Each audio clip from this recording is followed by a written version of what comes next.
আইপিএলের ৫৪তম ম্যাচে রাজস্থান রয়্যালসের সাথে ৮৬ রানের বিশাল জয় পেয়েছে কলকাতা নাইট রাইডার্স। এই ম্যাচ জয়ের ফলে দলটির প্লে অফ খেলা প্রায় নিশ্চিত হয়ে গেল। টস হেরে ব্যাট করতে নেমে অত্যন্ত ধীরগতিতে রান করে কেকেআর।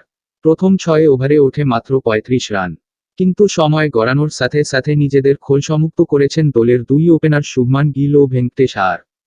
প্রথম উইকেটেই দুজনে তোলেন ৭৯ রান, গিল ৫৬ ও আর করেন ৩৮ রান। এছাড়া নীতিশ রানা ৫ বলে ১২, রাহুল ত্রিপাঠী ১৪ বলে ২১, দীনেশ কার্তিক অপরাজিত ১৪ এবং মর্গ্যান অপরাজিত ১৩ রান করেন। ফলে ১৭১ রানের ভালো সংগ্রহ তোলে কেকেআর। ৪ ওভারে ৩১ রান দিলেও কোনো উইকেট পাননি মোস্তাফিজুর রহমান। এমন পিচে এই রান তোলা এমনিতেই কঠিন ছিল। তাদের বিপদ শুরুতেই বাড়িয়ে দেন সাকিব আল হাসান। প্রথম ওভারেই ফিরিয়ে দেন ছন্দে থাকা যশস্বী জয়সওয়ালকে। পরের ওভারে অধিনায়ক সঞ্জু স্যামসনকে ফেরান শিবম মাভি। এরপর শিবম দুবে ১৮ এবং রাহুল তেওয়াটিয়া ৪৪ বাদে কোনো ব্যাটসম্যানই ২ অঙ্কের রানে পৌঁছতে পারেননি। কলকাতার হয়ে ৪টি উইকেট নেন তরুণ pace bowler Shivam Mavi. ৩ wicket নেন নিউজিল্যান্ডের লোকি ফার্গুসন। ১ ওভার বল করে মাত্র ১ রান দিয়ে ১ উইকেট নিয়েছেন সাকিব আল হাসান।